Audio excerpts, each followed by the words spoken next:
Great to see everybody here. How many folks are from Wappinger here, the town? How many from the village? Any from the village here as well? Wow, okay. Looks like a good showing here from the town.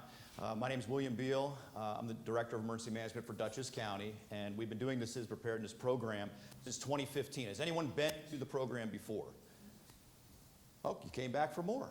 Okay. How long ago were you at the program? Was it pre-COVID? Yes. Pre-COVID, we started this in 2015. Are we officially post-COVID yet? Is COVID still out there? Yes. So we understand COVID is still out there, so if folks feel more comfortable wearing a mask, that's fine. We appreciate that. And if you don't want to wear a mask, that's fine too. But we do ask one thing. If you're sick and you're here without a mask, you probably don't want to be in this group of people, right? Because it's not just COVID that we're concerned about. What else could we be concerned about? The flu, right? The flu, RSV also, but the flu, we kind of forgot about the flu a little bit, and that can be just as damaging to those folks that have vulnerabilities, right? So we need to be understanding of folks that especially have medical issues. So this program evolved, as I mentioned, in 2015, and it started out at Dutchess Community College as a joint venture between the county and the state. We trained 225 people that day. It was the most people trained for citizen preparedness between Albany and New York City at the time. And then we moved forward from there and started traveling around the county, right? So we have been to Amenia, we've been to Beacon, we've been to town of Beekman, Dover, a couple times, Wingdale Library, East Fishkill Community Center. Town of Fishkill, as I mentioned, we were there this morning. So if I lose my voice halfway through this thing, forgive me, please. That program, as I said, was for senior citizens. It was facilitated by the Office for the Aging. Senior citizens can be potentially vulnerable, especially during these types of major emergencies and disasters. So we try to do specific offerings for senior centers at times. This particular presentation this evening is basically an all populations presentation, so we appreciate you all being here. We've been to the town of Hyde Park a couple times. We've been to the town in Northeast. Anyone here been to the town in Northeast? It's on the corner of Connecticut and Massachusetts. Wendy grew up there. So if you're going to go to the town in Northeast, make sure you have a full tank of gas when you start heading that way. Because, oh, there is one? Oh, there's a gas station now. Okay, well, that's good. That's good. Beautiful country up there. Town of Northeast, Millerton, village of Millerton, the library, we've been there a couple times. Town of Pauling, we've been to. Pine Plains, that's another location. You want to make sure that gas tank is full. Pleasant Valley, city and town of Poughkeepsie, multiple times. Red Hook, a couple times. Rhinebeck, Stanford. Every time we go to Stanford, we've been there 3 times. I don't know what it is. It doesn't matter what month it is, but every time we go to Stanford, it snows. Every single time. Because they have that big hill in front of town hall, so there's people sliding down on their sleds every time we're there. It's crazy. I don't know what it is. My wife's from Stanford. It's something special out there. Unionville we've been to, Dutchess Community College I mentioned, Hyde Park for an Office for the Aging event, and then of course this morning's Office for the Aging event.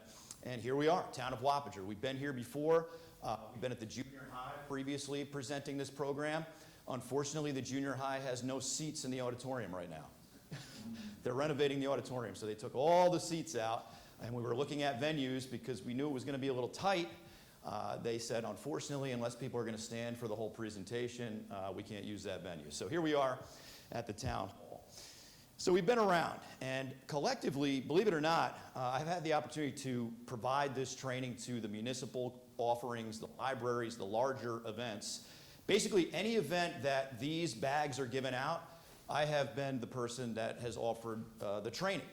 So over 3,000 residents have been trained here in Dutchess County in citizen preparedness. And not every county does that, right? So some counties depend on the state to come in to offer the training. You may see the Red Cross offering training. Those are great programs. But the difference is our training is specific to Dutchess County. So you're going to see here as we go through the presentation, the hazards that we discuss, the potential threats that we could face are specific to Dutchess County. So what qualifies me to be here? I'm William Beal. I'm the Director of Emergency Management for Dutchess County. I've been in this role since 2022 in the Director role. Before that, since 2014, I was an Emergency Management Coordinator in our office. So I work in Hyde Park. Basically my job is to be sure that Dutchess County is prepared and responds to major emergencies and disasters appropriately. The way I look at it, emergency management really is the intersection of all disciplines. So my job is to make sure that law enforcement, EMS, fire, DPW from all jurisdictions are communicating and coordinating. That's my job. So along comes COVID. March 8th, 2020. Everything was normal in Dutchess County until March 8th, 2020, when we got the phone call that the first COVID case was in the county. And from that point forward, for a period of 3.5 years, everything changed. My job changed, my team's job changed. Actually, I have a team now because of COVID. What we've done in Dutchess County is we've taken public health professionals and integrated them into emergency management. That's not common. Pre-COVID, emergency management and public health did their own thing, right? And that's not uncommon within the bureaucracy of government, where you have departments just doing their own thing.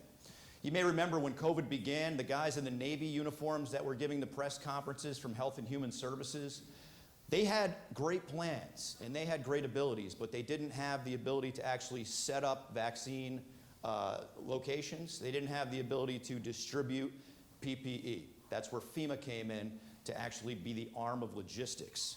So here in Dutchess County, it's similar, right? During COVID, our public health professionals were primarily responsible for providing the vaccine. We were primarily responsible for setting up the vaccine locations and distributing all of the PPE.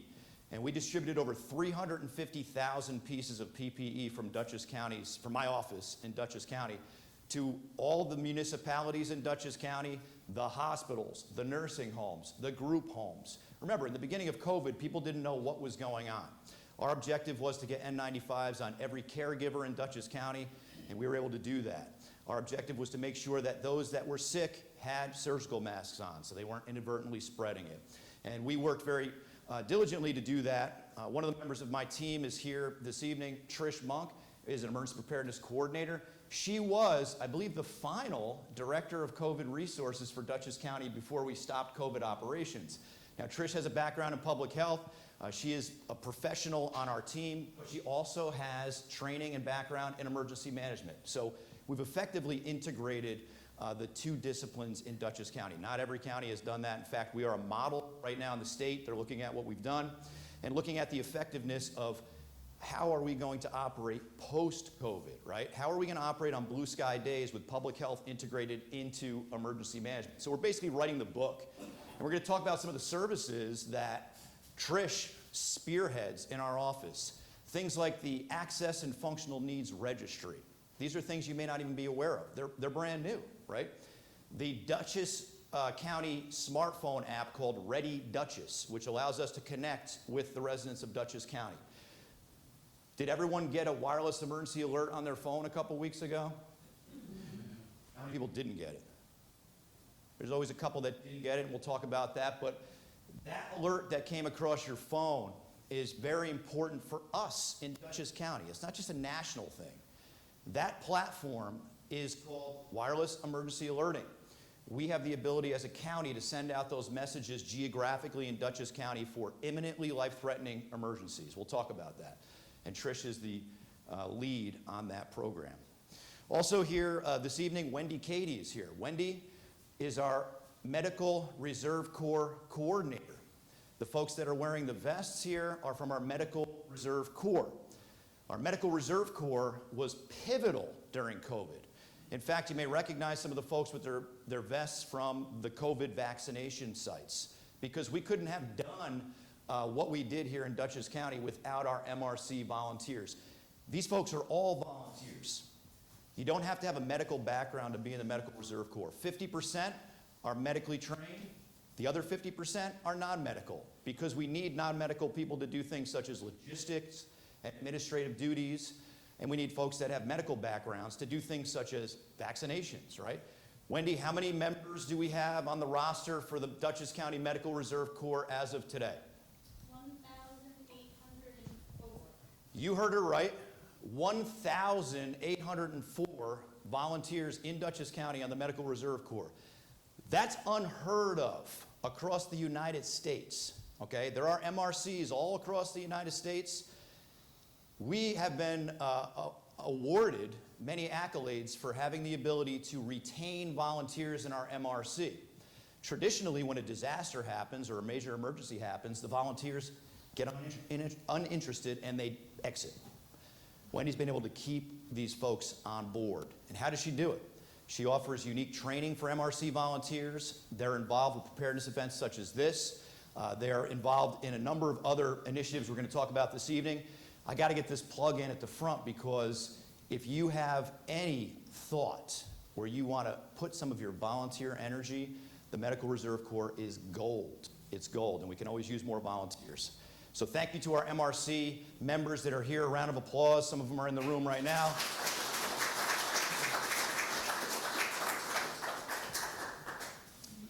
As you can tell, we're very proud of what we do here in Dutchess County. A lot of the things you're going to hear this evening, you may not even be aware of.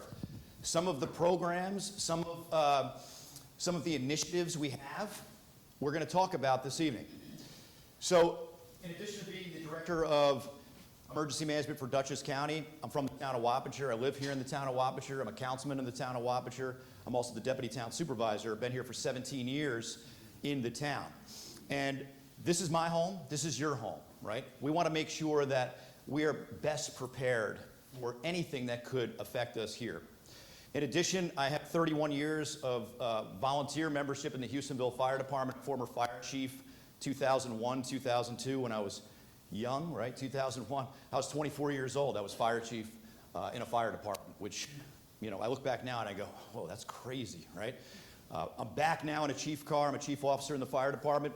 The young guys have taken over as the chief and assistant chief. I'm helping navigate the ship a little bit, but the young guys are in their 30s now. They started out as explorers at age 14, worked their way up. And this is important to the fabric of our community here in the town of Wapacher, right? Volunteer fire departments responding to thousands of calls. And the response times are meeting national standards. How do we do it, right? Good leadership from our fire departments is really what leads to success. And we take that very seriously here in the town of Wapacher. So why are we here this evening? We're going to learn about preparedness. Research has shown that the better prepared you are, the more resilient we are as a community. That's the goal, right? So preparedness is defined by FEMA. This is the boring definition. A continuous cycle of planning, organizing, training, equipping, exercising, evaluating, taking corrective action in an effort to ensure effective coordination during an incident response. That's the boring definition. What are we talking about? Planning ahead, taking measures to prepare for and reduce the effects of disasters, either natural or man-made. What we have found through research, folks that attend these types of preparedness events, folks that actually communicate with their neighbors, right? Folks that are involved in the community, right, are more resilient. So by being here tonight, you're already taking those first steps. So we ask people as we do this presentation, how well prepared are you, right? How many folks here believe that they are well prepared for emergencies? Okay, there's always a couple, that's fine, don't be shy. We're not going to judge.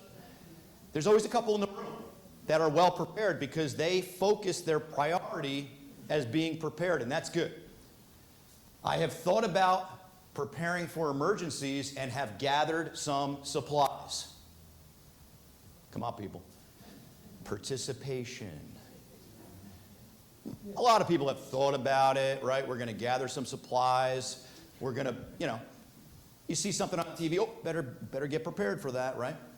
I know that it's important to prepare for emergencies, but I have not done so. You don't have to raise your hand for this one. This guy's like, listen, we know it's important to prepare, but let's face it. How many jobs do we need to work to live in New York State now, right? How much time is there, right? I mean, time is very tight for many people. But tonight, the fact that you took the time out to be here this evening, you're already ahead of the game. I do not know how to prepare for a disaster or emergency and have no plans in place. Again, you don't have to raise your hand, but there are folks out there that don't have the means to prepare, right? So we bring this presentation to all corners of Dutchess County. We specifically go to the urban areas. We go to areas of the county where socioeconomic levels are lower, where people may not have the means. And we make sure we give them the knowledge and we provide them with some tools. Now, this bag right here, each and every one of you will receive this bag if you pass the test with at least a 70. No, there's no test. She was like, what? No. This bag contains the very basic items that we're going to talk about this evening, and each one of you will receive this bag. I know the flyer probably said 1 bag per family, but we're going to hook you all up, all right? We had 90 people booked for this tonight. We have less than 90 in the room, so as far as I'm concerned, shut the doors. They're all getting a kit. All right, we're going to do that. So, barriers to being prepared. What has prevented you or some from being prepared? How many folks think nothing's going to happen? That's just something will happen. Right? I mean, it's very difficult to have that mindset nowadays when you turn on the TV and there's some crisis going on, right? I can't afford all the supplies. We talked about that. It's a real issue, and we're helping to get people more prepared by providing these kits. I don't like to think about disasters. Nobody likes to think about disasters. Unfortunately, we're seeing a rate of storm events that we haven't seen. So normally we get 7 inches of rain in a season, right? We're over 42 inches, right? What could possibly go wrong there? Metro North Hudson line, like randomly at 9:30 a.m. on a Saturday, the mountain falls down on the tracks, right? That can happen. Flooding is a real concern, right? We got lucky in July when Highland Falls took that hit, right? We got lucky in August when Westchester County took that hit. Why did we get lucky? The rate of rainfall. One thing that we monitor in my office is how fast is the rain coming down. If I see 3 inches in an hour, our unit is stood up. 3 inches in an hour is a problem in Dutchess County. We are lucky we got 3 inches in 24 hours during those events. Because if we got 3 inches in an hour, we know where to look. We have designated areas across Dutchess County where we will send sheriff's deputies to get eyes on water levels, right? 10 Mile River, Wappinger Creek, Hudson River. We'll send them out there. We'll get that data in real time. We also have the digital measuring devices that report to us so we can see where the water levels are. We are monitoring those things behind the scenes. You may not know this is happening, but we understand what the formula is for there to be a problem downstream. So back to being prepared. Many people don't have time to plan. You folks are taking the time to plan. If you have a friend or a neighbor that couldn't make it tonight, we're recording this or putting it on YouTube, all right? And you can share that with your neighbors. They're not going to get a kit, though. Sorry. And don't come to the town hall looking for a kit. I know all the tricks. I know the tricks, right? We can't do that. We're not leaving any here, all right? Maybe one for Jessica, all right? She helped open the building. I know help will come when I need it. So if you call 911 right now, help will come. No problem. I will put our response times in the town of Wappinger against any other town in this county. Right? You know. We were there, right? I will put even the response of EMS, fire, and law enforcement. I will put us against any town. And I see the numbers in my county job. So we know what we're doing here. However, if there is a major impact in the town of Wappinger and a lot of calls are coming in at once, could there be a delay? Of course. The 911 center will basically triage the calls and decide this is life-threatening, this is not, this one can wait, this one needs to go. So there could be a delay. We have had situations where we have 2 potentially life-threatening situations going on, and we have to figure out which one's more life-threatening to get that EMS going to that location first, right? So these things all happen. But if you have a major impact, you could have a delay. Now, there are mutual aid programs in place in Dutchess County, but let's face it, if there's a county-wide impact, there could be a delay. So we want you to be more resilient. We want you to be more prepared so that you may not need to call 911 as quickly. you may be able to sustain yourself before having to call for assistance. So we're going to talk about understanding the risks here in Dutchess County, understanding your needs. We're going to talk about making a plan. We're going to talk about building a kit. We're going to talk about staying informed. And my objective every time that I do this, I want to make sure that this is a productive use of your time. This is not one of those events you go to and you leave and say, I should have stayed home and watched Netflix tonight. I want you all to feel that you got value out of this. So that's why we give you all free kit. So understand the risks. We want you to know the types of hazards in your community and how to respond to them. And be aware of any warning and notification systems that exist right now. How can we communicate with you? You need to know that. We're going to talk about it. Dutchess County as a whole, 300,000 residents, right? But about 33% of the population, 1/3 of the population is concentrated in the southwest quadrant. Where are we right now? In the southwest quadrant, right?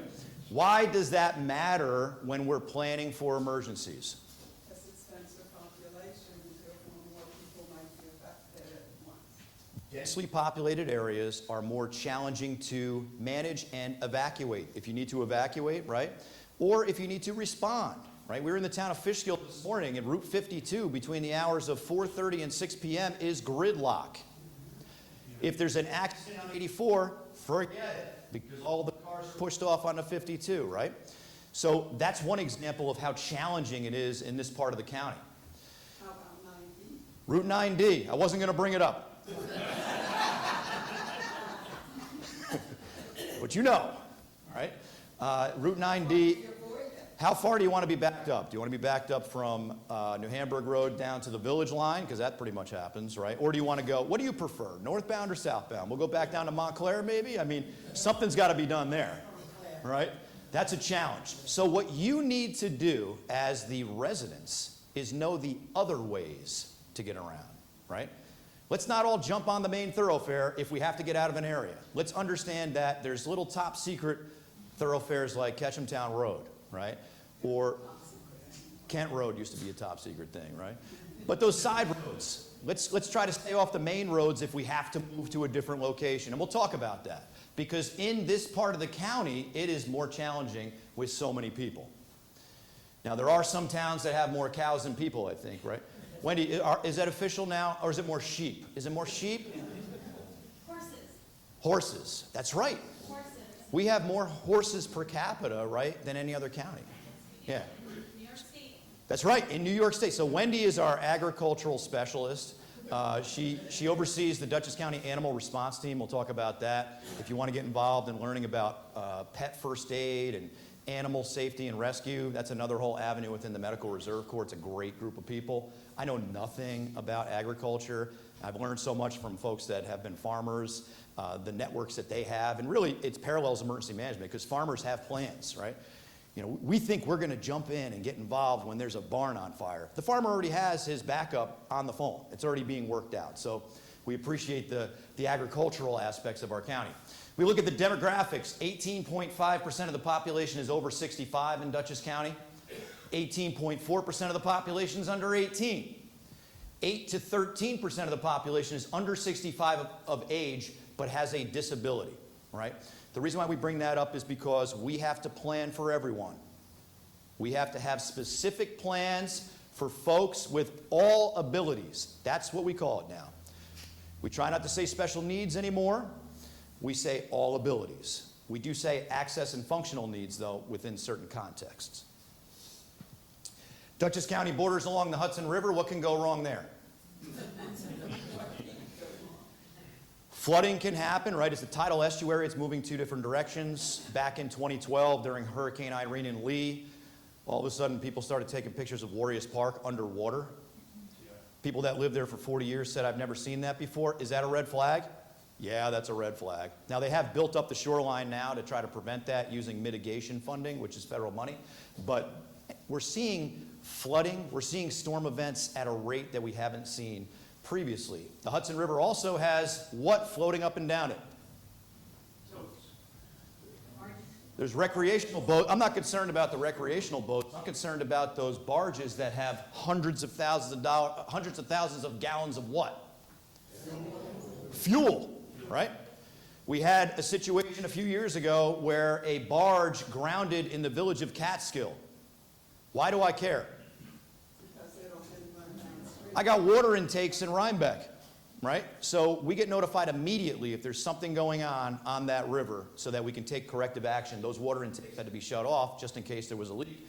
Thankfully, there wasn't a leak, right? What's floating up and down the tracks on the other side of the Hudson River? Bad stuff. Bakken crude oil is going up and down those tracks, right? How can that affect us? Trains don't derail, do they? Obviously, we've seen what happened recently. So we need to be concerned as emergency planners about all of these hazards. Now, folks say, well, you know what? The Hudson Line, it's just commuters. No, it's not just commuters. What happens in the middle of the night? Well, there's garbage, right? My concern is the chlorine that goes up and down those tracks, okay? There are chlorine tanks on freight trains going up and down those tracks. In Dutchess County, we are entering into an agreement for a grant to do a commodity flow study. What that's going to do is provide us with data on everything that's moving through our county. I want to know what's going on before something happens, right? In Pennsylvania, they didn't really know what was going on. They didn't really agree with certain strategies that were done until there was a mushroom cloud, right? I don't want to be at that podium. I want to know ahead of time what's going on, right? So the commodity flow study not only will look at rail, but it'll look at these huge super tankers and these trucks that are going up and down Route 9, 9D, Interstate 84. So we're working proactively in the county to identify those hazards so that we can identify any gaps and vulnerabilities that may exist. We have numerous watersheds prone to flooding. Wapacher's Creek, Fishkill Creek, 10 Mile River Creek watersheds. We talked about the flooding being at the front of our minds. We'll talk more about that. Limited north to south, east to west transportation corridors outside the major thoroughfares. We talked about that. Know the back roads, understand how to get from point A to point B without having to use the main thoroughfares. Has anyone ever seen the signs that say emergency evacuation route? Does anybody know what those are? They're emergency evacuation. So I got this job, right, in 2014, and I'm driving around the county, and I'm like, how do I not know what the emergency evacuation route is? What is that? It's for Indian Point. Those emergency evacuation routes come out of the west side of Putnam County, come up Route 9 and 9D, go over 84 to Brewster. So under the Indian Point plan, they're required to have evacuation routes. So they're actually not for Dutchess County, they're actually Putnam County evacuation routes that come through Dutchess County. So the good news is Indian Point's being decommissioned, right? So theoretically the hazard will be going away. But if you ever see that, don't follow those evacuation route signs. You'll end up someplace in Brewster off of 684. So just telling you, just letting you know. So we talked about the rail, 2 commuter rails plus Amtrak. We have an airport here in the town of Wapacher, right? Hudson Valley Regional Airport. I always call it Dutchess County Airport. So mainly you're going to see at that airport recreational flights. It's busy. I have a 5-year-old and a 2.5-year-old. I'll bring them over and sit in that parking lot. And it's, on a Saturday, it's like in, out, in, out, in, out. And it's very busy. I have responded to a number of plane crashes. One of them was near Sky Acres Airport, airstrip, right? People say, well, it's just an airstrip, it's not a big deal. Well, unfortunately, a plane landed in someone's house, and I believe somebody lost their life during that. So we have to have plans for these things, which we do, and that situation was tragic, but was able to be minimized very quickly. 1 large electrical substation, 1 telecommunications switching station, Iroquois pipeline. These are all known as critical assets in Dutchess County, which we're responsible for having plans for, which we do. But New York City Aqueduct flows under the town of Wappinger. Does everybody know that? In the Chelsea area, the New York City Aqueduct traverses the area of our town that has the least amount of water. The most amount of water is underneath it, going to New York City, right?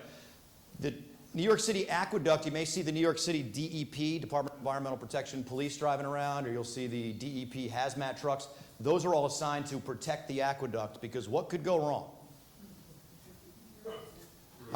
Obviously, terrorism, security issues, it's under a lot of security, because believe it or not, the aqueduct that goes under the town of Wappingshire has 51% of the drinking water per day in New York City in it.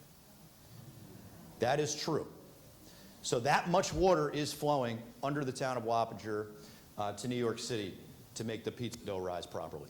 That's what it's doing. So obviously that is a critical asset, which we have plans for. I've had the opportunity to go down in the shaft. I will never do it again. You may know they're doing a big job to that, where they're moving from one tunnel to the other, to, dig down 800 feet below the Hudson River. So I don't know what I was thinking. They said, hey, just get in the thing. And they closed this thing right around me with another guy, and they just start lowering us about 1 mile per hour. And you ever have that like claustrophobic thing where you're like, deep breaths, you're right? Well, it's too late because you're not getting out. So I get down to the bottom of this thing, and I'm looking up, and the hole was so small. It was like you were so far down that the hole was like that big. And I'm like, I think I want to go back up. It was cool to do it, but never again will I do that. But it shows you how far down it is. And the reason why I did it is because if someone gets injured on that construction project, there's a specialized confined space team that has to go down there and make the rescue. And I wanted to be familiar with how that was done. And I know, for one, I will never be on a confined space rescue team, ever. Not doing it.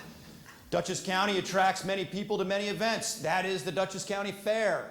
How many people attend the Dutchess County Fair? Nearly 500,000 visitors over 6 days, right? Lately, it's been about 400,000. So at any given moment, 35,000 people could be walking around on the fairgrounds. What could possibly go wrong? What's the number one hazard at the Dutchess County Fair? Take a guess. Fire. Fire is always a hazard, but that's not the number one.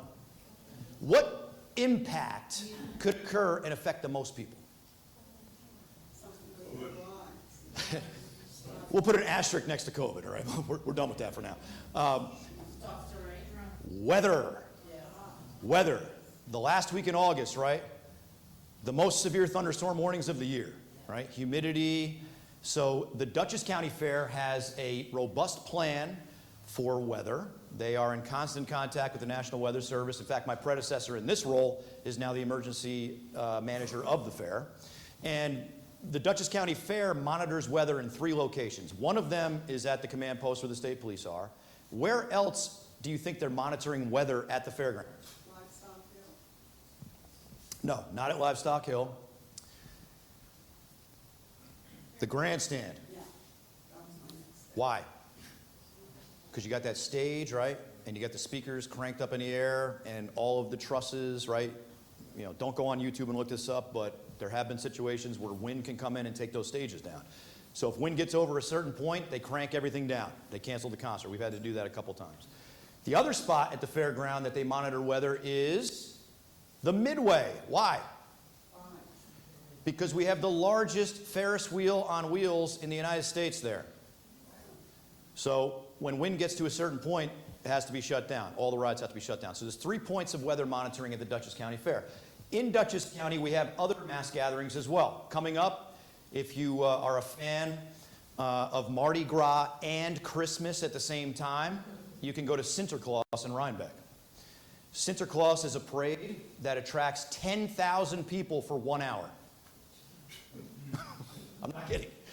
10,000 people come into Rhinebeck for 1 hour, and then they all leave. And we know that for a fact because we've actually done an analysis with drones based on a formula of 2.5 square feet per person. We did a whole analysis to determine what type of impact this event has. So because of that, we now have full support of that, multiple agencies, planning, the whole 9. What's another event that happens in Stormville? The Stormville Flea Market generally attracts about 5,000 people over a day. Now, a few years back, how many people here have seen Flea Market Flip? Yes. My wife forces me to watch it. when Hallmark's not on. It's been a Hallmark Christmas since July in my house. I can't get away from it, except Flea Market Flip. So Lara Spencer decided a few years back, before COVID, she decided that the season premiere of Flea Market Flip was going to be at the Stormville Flea Market, and she tweeted it out. What happened? So instead of having 5,000 people show up for the whole day, 5,000 people showed up at 9 a.m. So let's talk about that. How many ways are there to get in and out of the Stormville Flea Market? So I was sleeping, which I don't do much of, and my phone's ringing. I look at it. It's the East Fishkill police chief, right, at the time, and he says, "How do I get those signs on the Taconic?" You know, those big digital signs. "How do I get those signs changed?" I said, "What? What's going on?" "The Stormville Flea Market, we got to shut it down." I go, "Shut it down? What? There's too much traffic, blah, blah, blah." So we ended up calling the Traffic Management Center in Hawthorne, got the signs changed, you know, don't go to the Stormville Flea Market. My point is, though, 5,000 people during a day isn't really a challenge for that event, but 5,000 people at the beginning was a problem. So it was handled. So there's a number of mass gatherings that occur throughout the year. Also, they got to get a plug in for the Dutchess County St. Patrick's Parade, which occurs every year the first Saturday in March. I'm still the reigning Grand Marshal of that parade, so I have to, you know, I'm obligated to remind you all of that event, which is the first Saturday in March. What we did this year, because I was the Grand Marshal, I wanted to make sure that all planning was on point. You may have noticed if you went to that, we actually had barricades up around the perimeter, because one of the challenges that we're seeing at events around the United States are vehicles getting into a perimeter that they shouldn't be getting into. So there are special barriers that are used in New York City and used across the state that will stop a vehicle that's trying to get into a parade, and we used those on this event. And unfortunately, we have to think about those things. When you go to the Dutchess County Fair, you'll see those same meridian barriers now on Mulberry Street.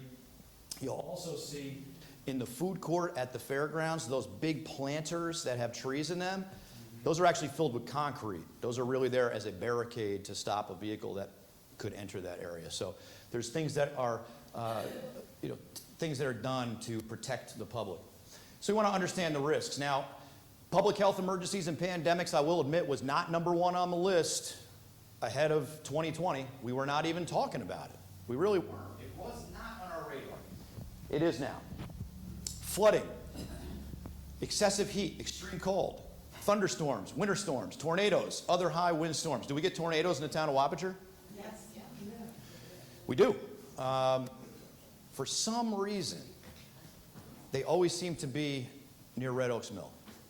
So Maloney Road, a number of years ago, there was a tornado warning that was put out, and we'll talk about this in a few. People's phones go off, they say tornado warning. If you ever get that on your phone, you need to pay attention because that's a geographic notification. In other words, you're standing in an area where a tornado is occurring. So the guy on Maloney Road got that warning, and instead of going in his house and sheltering in place, took his phone out and recorded the tornado ripping apart his garage. I mean, it's a good video, but I would not recommend doing that. So we know a tornado touched down on Maloney Road that night. So they do happen, right? We need to be aware of that. Also the macro burst. Macro bursts, right. So we had, let's see, where was the most recent one? Down by Dutchess Stadium, which is now known as Heritage Financial Park. A few years back, there was a tornado in Newburgh that touched down. If the tornado comes across the river and doesn't touch down, it's technically not a tornado. That thing was off the ground. It was a straight line wind event. Microburst, probably a microburst rather than a macro. Well, I was thinking of the one several years ago that took all of 90 from the bridge up to... Right, that was another one, yeah. So macro bursts generally wider, micro bursts a little bit smaller, but the one that affected the area off 9D where the trees are still horizontal, you can still see them, that thing went on for 7 miles. I mean, it was up in the air most of the time. We also had a tornado happen in the town of Washington, Millbrook area a couple of years ago where roofs got ripped off buildings. So they do happen, they do. But we don't ever get extended power outages, do we? No. Let me tell you how to solve that problem. My wife forced me to buy a generator about 3 or 4 years ago. We haven't lost power since. I'm serious. Put power lines underground. Well, in my neighborhood, they are underground, but still, they're coming from Osborne and Smithtown area, right? So that traffic light's out all the time. But for some reason, when the power goes out near my house, it goes south on Osborne Hill Road to Fleetwood. It doesn't come up towards me, which I have no problem with. But I'm dying to use the generator. Is that bad? I'm dying to use the generator. Honey, call me as soon as the power goes out. I don't care if it's 15 minutes. I want to fire that thing up. So, yes, extended power outages do happen. When we see power outages that are 3 days or longer, sustained power outages can be a real challenge. Why? What happens on extended power outages? Who's impacted? Folks that have vulnerabilities, right? So if you have an individual that has an oxygen machine, right, that they plug in, if it's cold outside, right? So a lot of things can go wrong the longer power is out. What we do in my office is we have a very tight relationship with Central Hudson and NYSEG. NYSEG's mainly on the other side of the county. But listen, I'm not going to bring up the Central Hudson billing issues. Trust me, I feel your pain. I'm not going to bring up the proposed rate increase. But I will tell you this. The individuals that I have contact with at Central Hudson will answer their personal cell phone 24/7 if I call them. That's important to you. And I told this to everybody in Fishkill too. When we have a community that has vulnerable populations in it that have no power, we need to prioritize that power coming back on. It's very important. I got an area in the town of Amenia. It's a mobile home park, 300 senior citizens. You got to get power back on or else we need to evacuate and shelter because those folks cannot have no power. And we understand how important it is to get power back on. And we work very hard to do that. Sometimes it's not possible. If you're the last house on the last road, you know, you're not going to get your power on very quickly because they're going to put the most people on first. That's what they're going to do. But we have constant communication with them during that process. And I will tell you the county executive today and the county executive previously have made it clear to Central Hudson that we must prioritize Dutchess County. So we do that. Communication outages. If the cell phones go down, could that be a problem? Certainly, it could be a problem because a lot of people are using their cell phones to call 911. So how can you call 911 if your cell phone's down? That's a problem. How many folks here still have landlines? Okay. How many people have the landline as part of the triple play? All right. So if you have the landline as part of the triple play, that's basically voice over internet, right? That's a VoIP phone. You need to make sure, and this is important, make sure that your router and your modem have the proper address associated with it. When you open up that router, there's like an orange sticker that says, make sure it has your proper address. We've had folks that leave here, move to Florida, call 911 in Florida, and their address comes up here because it's based on IP address. So you need to make sure that your proper address is associated with your router, right? What else? With respect to communication outages, how many folks here have the old school copper phone line, you know, the old school phone? I was walking and I looked in someone's house as I was walking. There was a person in this town that had the old yellow phone hanging on the wall on the hook with the rotary. Does anybody still have that? And I said, how come you still have that? Because they had a new cordless phone right there. How come you still have that? I can't hear the cordless phone. I can only hear the bell on that old school phone. That's the only thing I can hear. So there are still those phones out there, believe it or not. But be aware, most people only have cell phones. How many folks only have cell phones? That's your only form of communication from your house, right?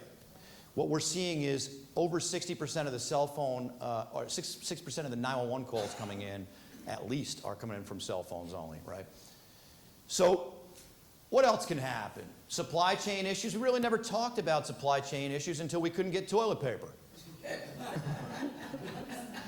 Come on, who in this room went and bought like 10 cases? You know somebody, that guy right there, he's the reason why we couldn't get any. People ran out and filled their whole car with toilet paper and then none of us could get any, right? So just a little panic out in the community can throw the whole thing off, right? There have been supply chain issues since COVID that still are not back to where it was pre-COVID. Now what they do is they just charge you more and they make the package small. What's that called? Shrinkflation. I mean, they're getting us from all directions here, right? So supply chain issues do continue. Transportation interruptions, we talked about that. Nuclear power incidents, we talked about Indian Point is being decommissioned. The hazard still exists in some form, but it's not what it was previously. Hazardous materials. It takes several years to decommission. Well, at least they have everything secured now and the proper casings and all that. So there it is, built on a fault. It's scammers We're going down a rabbit hole in a minute. It's better than it was. All right, it's better than it was. All right, hazardous materials we need to be prepared for. Terrorism, unfortunately, it's a reality, right? I mean, what's happening in the world right now is difficult to watch. In my office, we have to be aware of what could potentially affect New York City. Why? We're not that far away. 9/11 happened, and people got on the train and rode it north and got to Poughkeepsie. So we have decontamination plans in place for the end of the line, right? We have the end of the line on the Hudson line, we have the end of the line on the Harlem line, and we have to prepare for those types of things. So I'm getting like 60 or 70 pages of intel a day of what New York City is watching. Luckily, there's no credible threats here in this area at the moment, but I will tell you that today, I can say this, there was a demonstration today that did raise some concerns, a demonstration that was in the town of Poughkeepsie and through the city of Poughkeepsie, but all the necessary precautions were taken and there were no incidents. So these are things that are going on behind the scenes. Civil unrest became the forefront in 2020 also. We really didn't talk much about civil unrest in this training until now we see what could happen, right? So we have plans for those types of things. Chemical and biological threats as well. These are things that we're monitoring. All right, now, what is Dutchess County's #1 threat or hazard? What can affect the most people? Water, air quality? Flooding. Flooding is #1, not only for Dutchess County, but the state of New York. However, when we do the hazard vulnerability assessments each year, sometimes they're not 100% accurate. Pandemic came up as #1 when we did this because why? We were still dealing with COVID, right? If we look at the bigger picture, though, COVID now is continuing more in a benign state, right? We're moving on in our lives. Flooding still is #1, believe it or not, and you'll see that in the next year hazard vulnerability assessment. Cyber attack, though, has moved up significantly. And when I say cyber attack, I'm not just talking about, corporations, municipalities. I mean, I lost a lot of money out of my Venmo a couple weeks ago. My dad just lost a lot of money out of his PayPal. I mean, they're hitting us from all directions. If you have a Venmo or a PayPal, do yourself a favor. Don't leave a balance in it. Because they're coming inside and they're taking that money and moving it to gift cards. Luckily, I get my money back, but there's no guarantee on those platforms. If you don't know what Venmo and PayPal are, those are platforms where you can just pay from phone to phone. Like a family member says, hey, give me $50 for this, and it's very convenient. But what I learned is that money is not guaranteed, right? And my father luckily just got the money back today in his PayPal. But there's no guarantee you're going to get that money back because a lot of these are offshore transactions. And PayPal and Venmo, they're not FDIC insured. Many of us have our bank accounts connected. I would tell you, make sure you have double authentication on your bank accounts. That's where it will text you a code, right?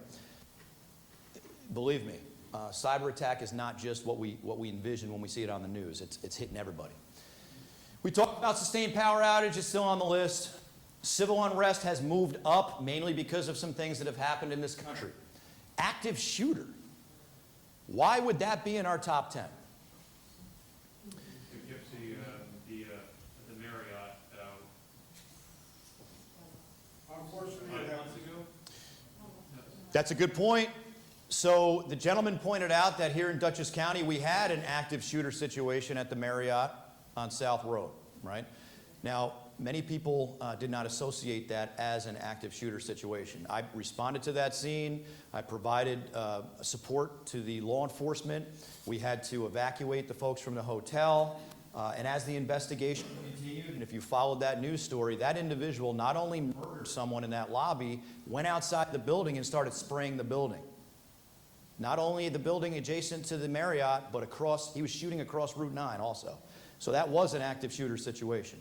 Now, the reason why this comes up in the top 10 each time we do this is because, unfortunately and tragically, every time we do a hazard vulnerability assessment, one just happened in the United States. Yeah. The rate of these incidents is unprecedented. We're not going to solve that problem tonight, but here in Dutchess County, we have a unique opportunity for training that you folks should all explore. Active shooter stop the bleed training. Now, it's difficult to talk about these things, but our position in Dutchess County is let's do our best to make sure people are prepared, right? This particular program is offered at my office, 392 Creek Road. What we're going to be doing, hopefully, is bringing active shooter stop the bleed trainings out to the community around the county, similar to this type of delivery, right? You're welcome to pick up this flyer outside when we're done. This training, basically, Deputy Mike DeRosa from the Sheriff's Office talks about run, hide, fight, right? And then after his presentation, the MRC will train you in the use of tourniquets, okay? Now, I've never seen a tourniquet make a difference until 2 weeks ago. I happened to be at Hark Plaza, and there was a serious motorcycle accident on Route 9. So I was right there and got on scene within 1 minute. And, unfortunately, I've been to many of these. This did not look like it was going to be a good outcome when I walked up to the scene. But the individual who was critically injured was conscious. So I called for a medevac helicopter, which we landed right there on Route 9 within 19 minutes.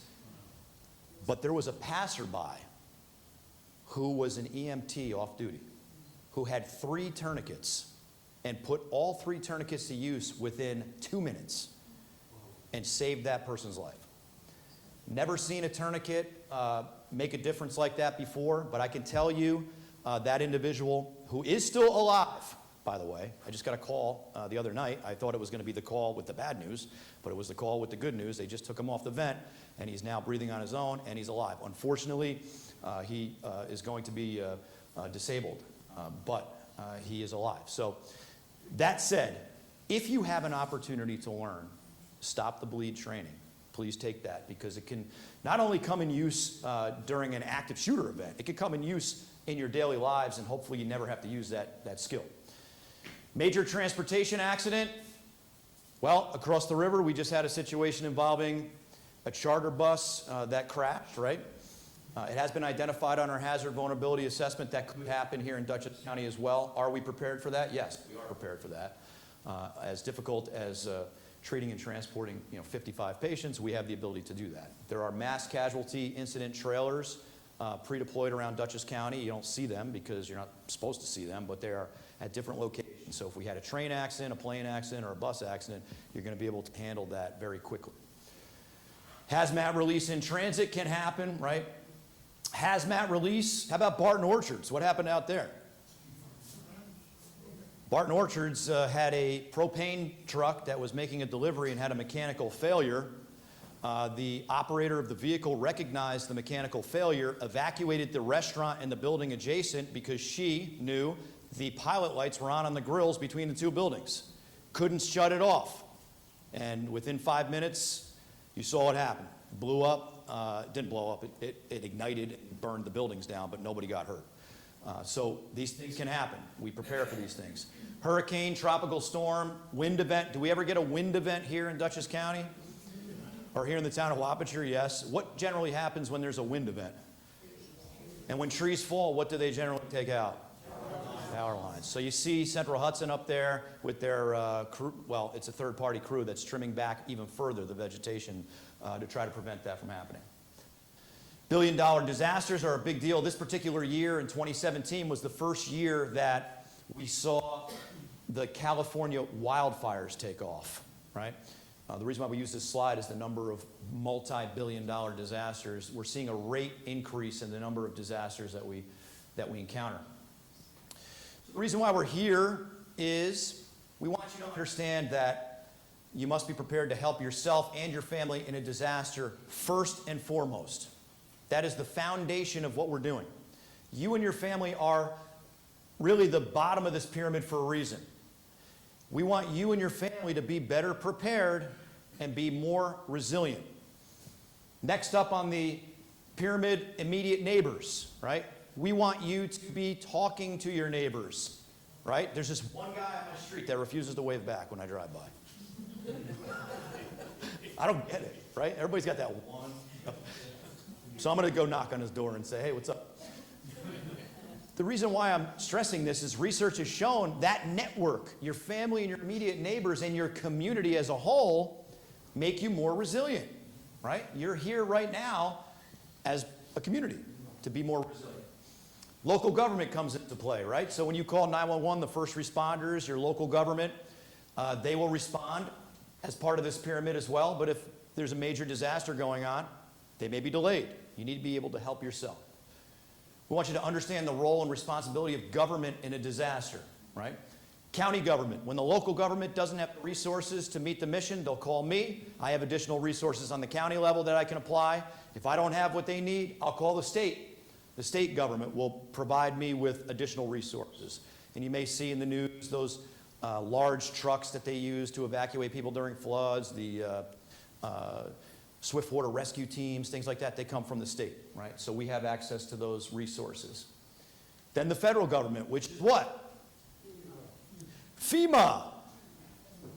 FEMA is not a first responder.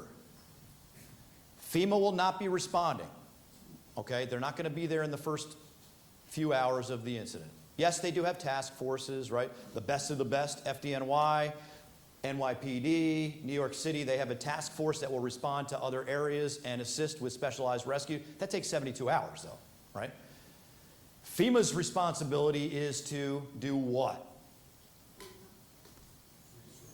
Provide financial assistance, right? So when we have a disaster, we had the remnants of Hurricane Ida that impacted Dutchess County. We got a presidential disaster out of that. I mean, we spent 5 weeks with FEMA, I did, during COVID, knocking on doors, people that had damage to try to meet the threshold to get them assistance from FEMA, right? We got the public assistance threshold, which is for the public property, right? Culverts, roads, things like that. Once you get the PA, public assistance, then you can go for the IA, the individual assistance.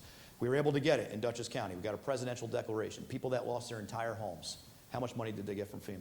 The point here is that making folks whole is not going to happen by FEMA, right? So you could have a total loss and get a maximum check at that time for $34,000. So take a look at your homeowner's insurance. If you are in a flood zone, you should have flood insurance. There are folks here that no longer have mortgages, so they may not know that they should have flood insurance because now, in order to maintain your mortgage, if you have a residence in a flood zone, you have to have flood insurance. So be aware of that. It's important. FEMA is not the end-all, be-all. So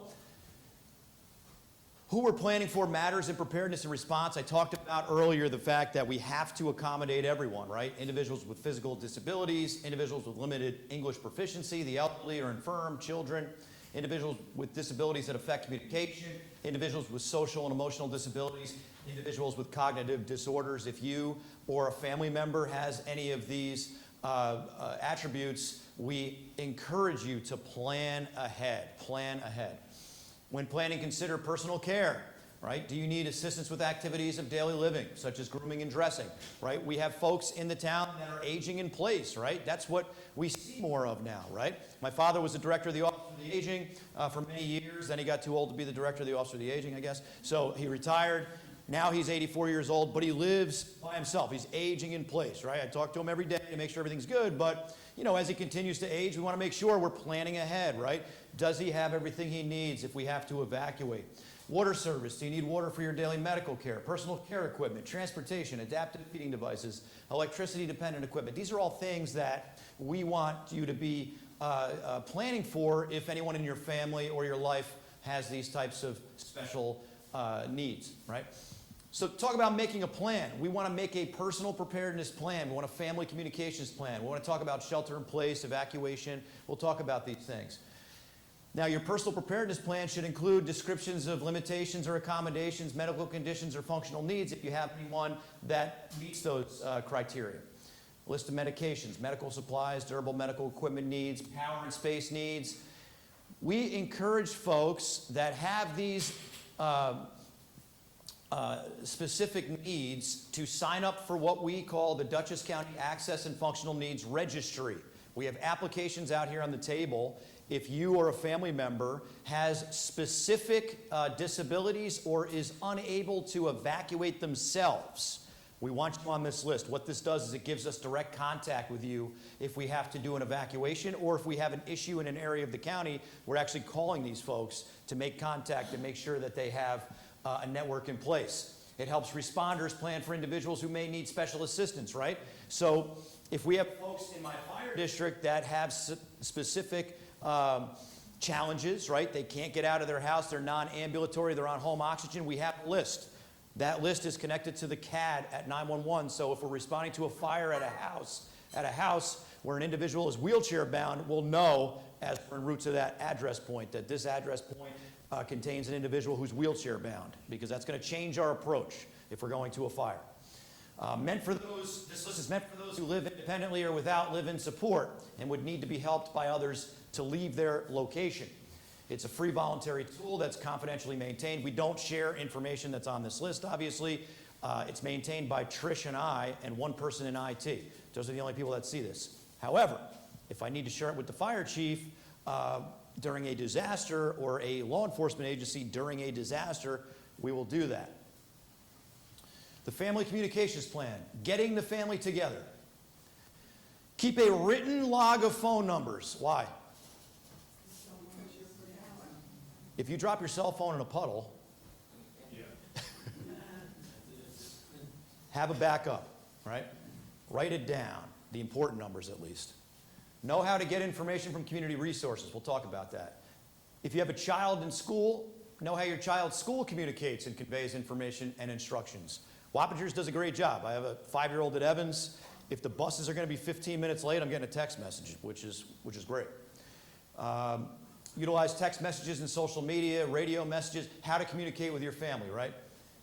Write down your plan and give it to your family members. Have a conversation with your family, right? Actually talk to your family, right? Know who will do what, where, and with whom. Include your extended family. Be aware of and include your child's lockdown policy. If you try to pick up your child from school during a lockdown, what's going to happen? You're not going to be allowed to pick them up. All right? Know what your employer will do during an emergency. And keep important numbers and documents together. Right? And share that plan with your family. What if we can't communicate? If communication systems go down, how will you get your family together? Have the conversation ahead of time. Landlines are down, right? Cell phone lines are overwhelmed. Power outage.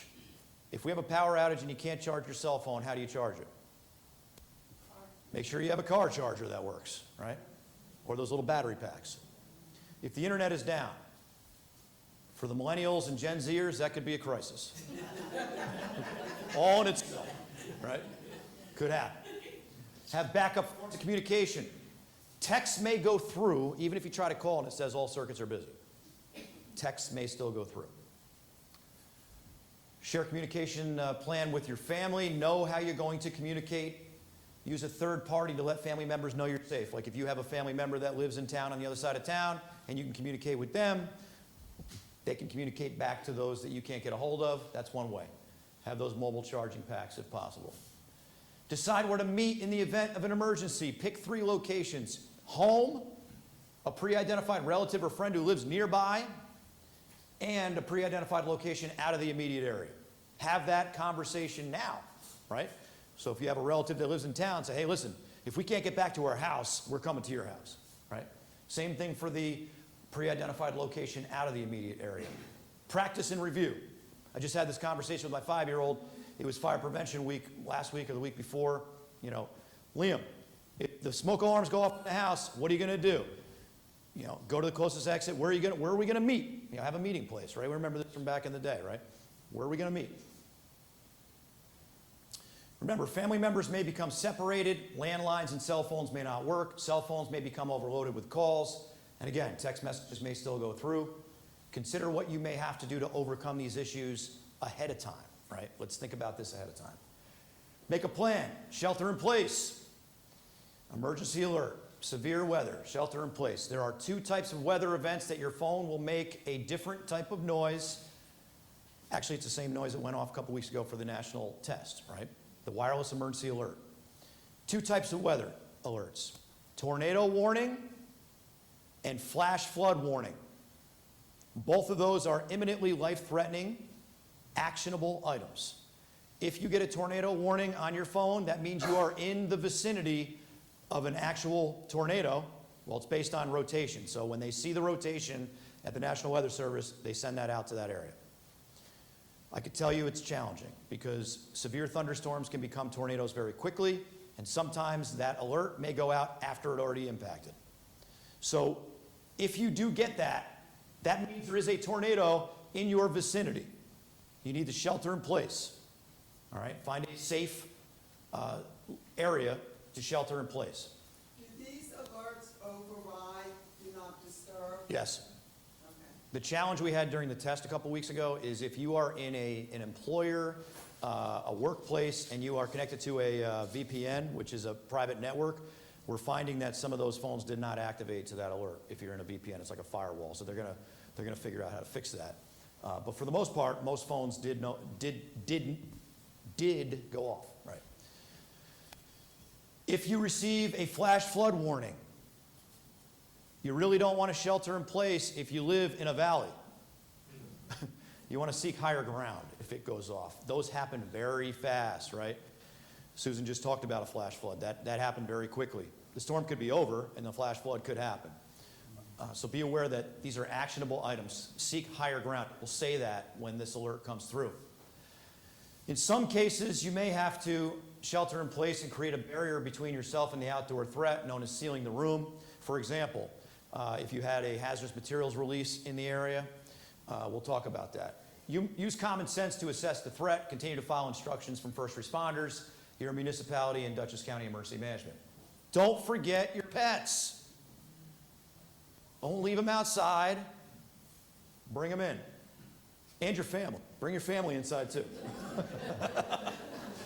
Lock your doors, close your windows, vents and fireplace dampers. Turn off all fans, air conditioning, forced air units. Go into your interior room with few or no windows. Seal the windows and doors with plastic and duct tape if you need to, right? If you need to.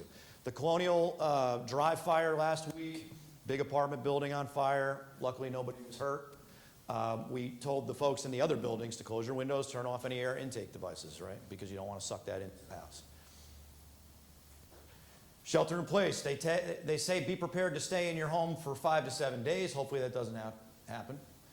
Keep non-perishable food items, emergency water, safety supplies. We'll talk about that. Maintain your home in working order. Know how your home operates. Learn some basic skills to keep your home functioning.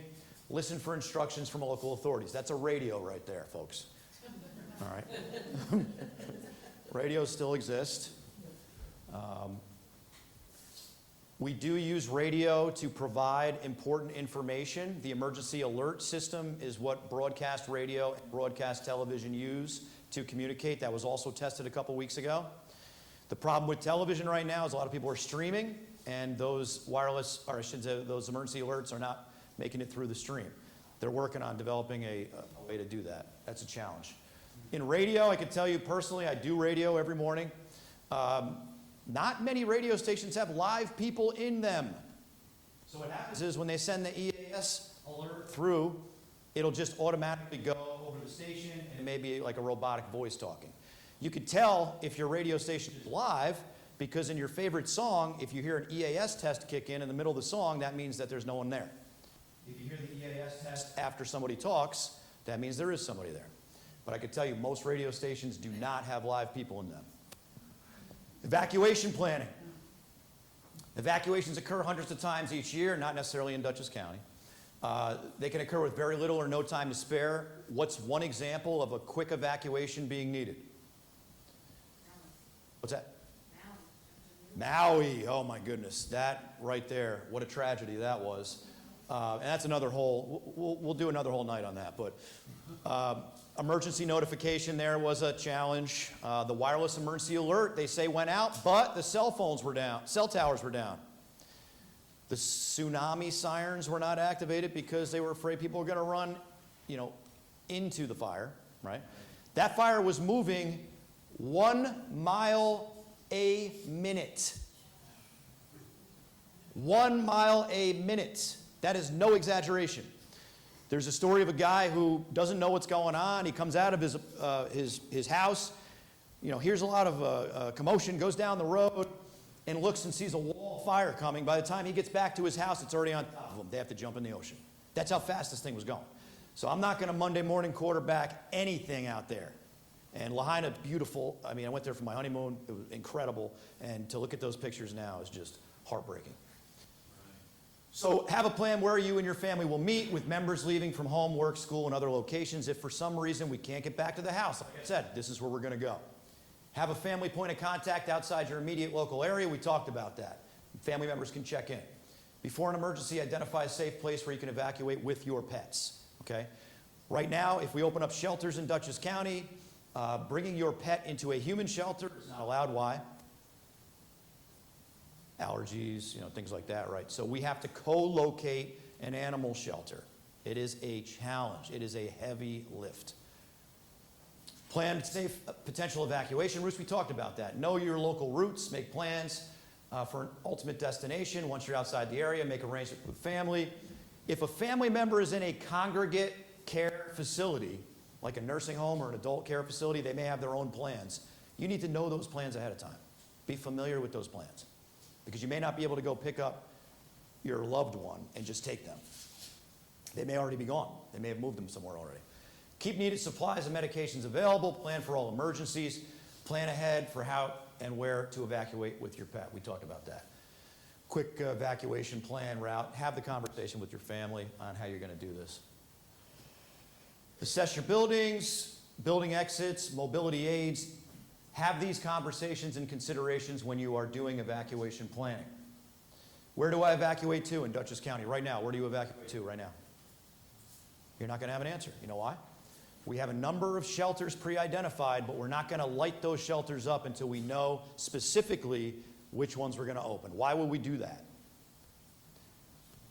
We don't want people showing up at buildings that, hey, well, this was the shelter, Civic Center last time, we're here, where are they? No, we want to make sure that the shelter is appropriately located based on what the hazard is.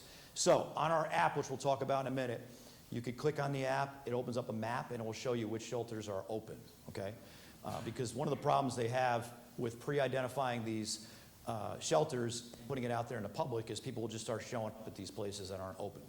So we do have pre-identified shelters. We work with the American Red Cross. It is their mission as the Red Cross to shelter folks. And they did a great job during the fire at Brookside Gardens. They were able to shelter 16 families effectively and provide them with the services they needed very quickly. Department of Behavioral Community Health will also work with the Red Cross to establish a parallel medical shelter for people with more complex access and functional needs. We have that plan if we need to do that. Dutchess County and the Red Cross will make every effort to supply translators, expert personnel, and others to support these needs. We are going to accommodate everyone. That's our job. Service animals and pets. Remember to consider the needs of service animals and pets. Make sure your animal is identifiable and microchipped if possible. Don't forget to plan for food, water, shelter, and medical care. Keep your animal's documentation with you during the evacuation. Some shelters may not allow animals, but medical shelters will allow service animals. I swear, I saw a woman with 2 goats at Hannaford the other day. Did anybody else see this person? What is that? With diapers on. What in the world is happening? At Panera?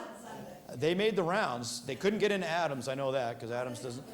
These were service goats, apparently. 2. This happened. This really happened. I'm going to get more information on this. I'm serious. This happened. I'm not making this up. Plan for other needs. Vehicles, home security, utilities, insurance, vital records, special needs, animals. We talked about this. Safety skills. We are in the home stretch, folks, all right? Everybody still awake? All right. Okay, good. All right. Because now we talk about what you get to take home, all right? So listen up. We're going to talk about building a kit. That kit right there is your home kit, okay? We'll talk about your home kit in a second. This kit you're going to get can be your car kit. This could be your work kit, right? It's going to be a smaller version of that. So what are you going to get in here? Each kit has a first aid kit in it, okay? Each kit includes an emergency blanket, all right? It gets better. Each kit includes an emergency poncho, which can also be used as a water collection device. Right? You can hang it up. Right? Okay. Ooh, ah. How about a flashlight that you pump? Right? You don't need batteries. Pump flashlight. You're going to get this. A transistor-style radio. Now, let me see what kind of batteries they gave us this time. Oh, we got the good batteries. Panasonic batteries. Now, these kits used to include the dollar store batteries, but now we upgraded. Thanks, Trish. We upgraded to Panasonic. I would still say, don't clap, get another set of batteries, because I don't know how old these are. All right. You're also going to receive in your kit. What's that? I'm sorry, they were out when we ordered these. So, you're going to get a dust mask. It's not an N95. It's a dust mask. It could be a coffee filter too, by the way. Just saying. You're going to get these plastic gloves right here. You're going to get aqua tabs. What are aqua tabs? Water purification tablets. Okay, they say you can drink out of a puddle with these. I'll let you guys let me know how that goes. A whistle. Why do you need a whistle? If you fall down the ravine, right? I hope you got your whistle with you at that moment. Just saying. You can have a whistle. All right, Kleenexes. You're going to get a light stick. You're going to get some emergency drinking water. It's good for 6 years. 10 years. You can just use the aqua tap. And then my favorite, the lemon-flavored food ration. All right, we've not sampled this recently. You guys can let me know how it is, but that's what you get. Now, there's lots of room in this kit to add other things, right? So here's what you should have in your home kit. You should have a home kit that's like a big Rubbermaid container, 1 gallon per person and pet per day of water. Don't forget about your pets. I have a 110-pound German Shepherd that drinks at least a gallon a day. So don't forget about that. Food, 3 to 5 day supply per person and pet. Battery-powered radio, check. Flashlight, extra batteries, first aid kit, got that. Sanitation supplies, matches, container, prescription medications or glasses. Important documents. What's an important document you should have? What's that? Passport ID, right? Right? Homeowner's insurance, health insurance, maybe the deed to your house, right? Things that you may need to prove that that's your house, right? God forbid you have to evacuate and try to get back in, right? They don't let people back into those areas because, unfortunately, people loot areas that are affected in disasters. So you want to show that it's yours. You don't want to keep the original documents in this kit. Keep the original documents secured somewhere else, but you want to have copies of the documents, right? Copies of prescriptions, credit card, bank information, social security cards, deed, homeowner's insurance, insurance card for health insurance, wills, deeds, immunization records for pets too, licenses, birth certificates, passports. These are the types of things. All this is on ready.gov, ready.gov. So I see some people writing like frantically, ready.gov. Home kit, whistle, extra clothing, small manual kitchen tools, wrench or pliers, local maps. Maps are those big pieces of paper that you open up and you can see things on. Pet care items, special items for infants or children. Make sure you don't forget them. Cash coins. How much cash should you have in your kit? Oh, come on. Somebody always says like 500. Somebody always says, oh, really? Okay. Whatever you think is appropriate. But if you're going to put $100 in here, don't put a $100 bill. You want to break it up, right? Break it up. But put some money in there. And by the way, don't ever take the money out of your kit to pay the pizza guy or something like that. Don't touch it, right? Don't take the wrench out of your kit, right? You don't start borrowing stuff from your kit because then you won't have it when you need it. Keep a pet go bag in case of evacuation. Litter and pan, waste bags, wee pads. Trish wrote that. Familiar bedding, favorite toys, crate or carrier. Let's not forget about our pets too, okay? Additional items, mess kits, disposable flatware, feminine hygiene items, pet care, sturdy shoes. Sturdy shoes. You want to have sturdy shoes. Sleeping bags, fire extinguisher. And then this kit, which I would compare to the car or work kit, you're going to have most of this stuff, right? 1 to 3 days of supplies. Food, water, got it. Mercy blanket, got it. Flashlight, light stick, got it. First aid kit, got it. Hygiene items, you got to add those things. Keep a sturdy pair of shoes at work or in your car, right? We had a situation in 84 a number of years ago where people got stuck on the mountain in the snowstorm. We had to get out there with ATVs. Sheriff's officers were picking people out of their cars. And there were a car full of girls coming home from college in their flip-flops in a snowstorm. You want to have sturdy shoes with you, you know?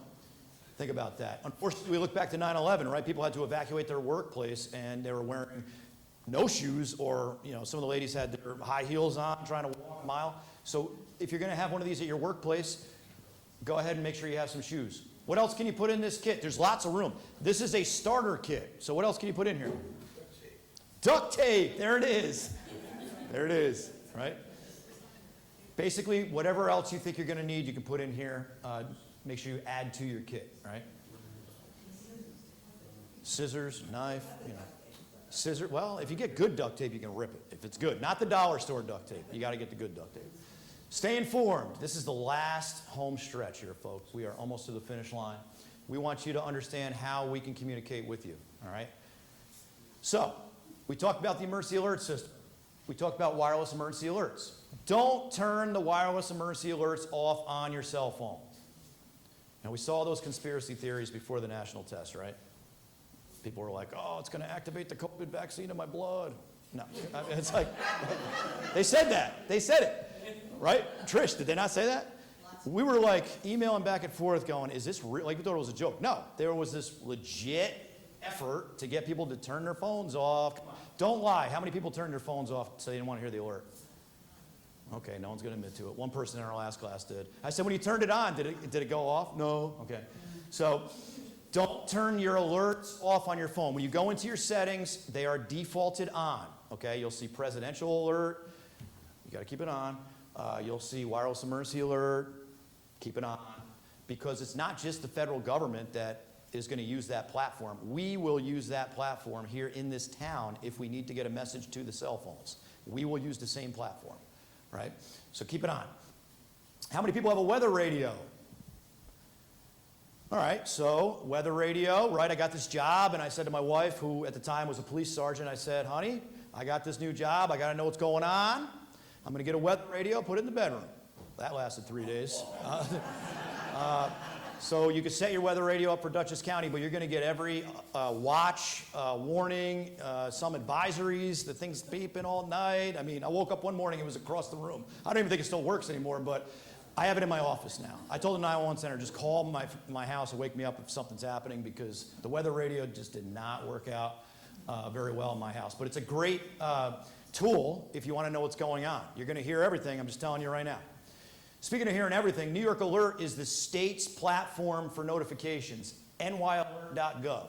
If you want to sign up for New York Alert, I'm just going to tell you right now, it's going to default you to every single alert in Dutchess County. When you sign up, you're going to get the sewer discharges into the Hudson River.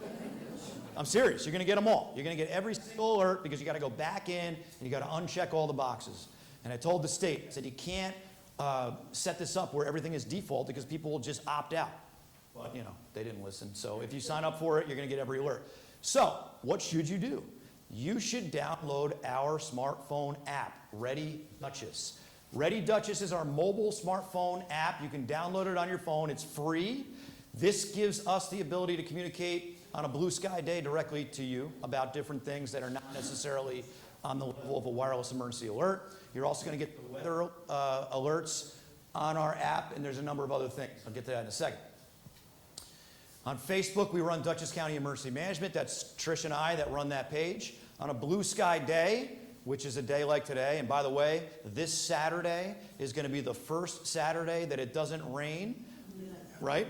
It rained 7 out of 11 Saturdays it rained.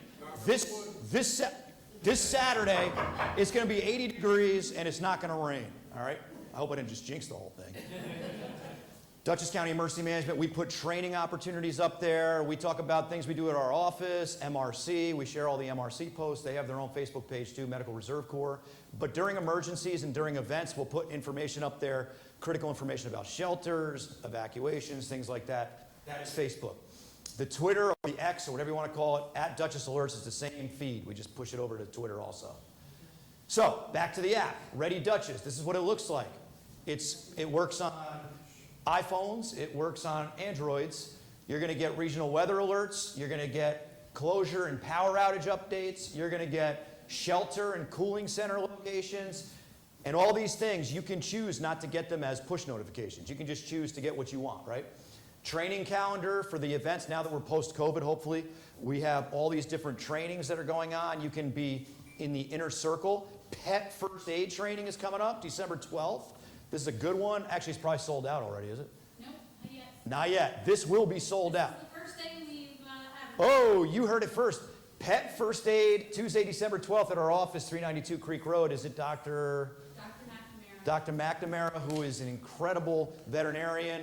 We'll talk about pet first aid. There'll be 85 people there, door to door. It'll be packed. There'll be a waiting list, but you heard it first. There are flyers out there in the hallway for that, but we have it on the app. Receiving critical local information has never been easier. We don't make any money on this. Actually, this is funded through federal Homeland Security money, so the county is able to pay for this through federal funds, right, to give to you. Same thing with these kits. I got to say this. These kits are funded with federal Homeland Security funding. The county has the ability to buy a lot of things with federal money, but we chose to give something directly back to the constituents in the county, the residents, so that they get something to be better prepared instead of just buying vehicles, which is what other counties do. So here's what you can do in a second. You can download that app very easily by going to the camera function on your cell phone. You open it up. You'll get the QR code right there. You'll be able to download directly to your phone. Don't do it yet because I got to go to the next slide. Hold on. I'll come back to this. By the way, this app updates automatically. It's not like your banking app that you get on and it's like, time to update, and you got to sit there. This thing does it all internally, so you don't have to worry about that. All right. So, as we conclude, the idea here this evening is to make you more prepared, to make the community more resilient. Volunteering is key, right? Volunteering helps your community and gets you involved in emergency planning and preparedness. Research has shown those involved directly in their community are more resilient. Volunteers are always needed in the fire service, right? Got to get the plug in for the fire service. Here in the town of Wapacher, right? We got New Hackensack, Chelsea, Houstonville, and then we have the village. All volunteer. So if you have any interest, stop by your local fire station, and there's always something for you to do. You don't have to be running into burning buildings. You got to be a little crazy to run into burning buildings, trust me. Not everybody has to do that. There's a lot of different things and opportunities within the fire service for everyone. Most importantly, I believe here tonight is to get this plug in for the Medical Reserve Corps of Dutchess County. The MRC, again, an incredible asset to Dutchess County. The MRC volunteers support the county's public health and emergency response departments for all types of incidents. Medical, non-medical volunteers are welcomed. As you exit this evening, you're going to receive one of these backpacks, likely from an MRC volunteer. You can get more information from them and get on the inner circle of training for Dutchess County. Once you're in the MRC, you get notified of all the trainings before anybody else, and that really is important. Help yourself and others by increasing your preparedness. We talked about this evening. Learn basic skills. If you don't know first aid, CPR, you should learn first aid and CPR. You should definitely do that. Know your surroundings. Get involved in your community. Plan for family members who have access and or functional needs. Plan for your pets. Know the resources outside your community. And remember, again, your family may not be together when disaster strikes. Make your plans today. As soon as you leave here, get home, write all your plans. No, I'm just kidding. Identify your points of contact. Know how you will communicate. Plan for your pets. Make sure everyone knows the plan. Dutchess County government is a great resource, dutchessny.gov. Our county executive, Bill O'Neill, is a great supporter of this program. Marcus Molinaro was there for the beginning of this program. We're continuing to receive federal funding for this program, and it certainly doesn't hurt that Marcus is in Congress, that's for sure. Cornell Cooperative Extension is our partner on the agriculture side, our state partners at the Division of Homeland Security and Emergency Services, and everything we talked about, all the best practices are at ready.gov. Check out ready.gov. Remember, you are your own first responder until assistance may arrive. Be prepared. I thank you for your time this evening, folks. If you have any questions, I'll be up here. Thank you so much.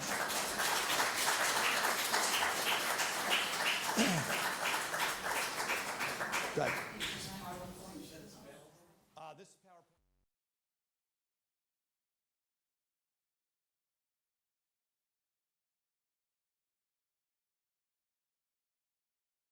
The QR code, and then you'll see a little yellow link. If you click the link, it'll bring you to your app store, and you can download it.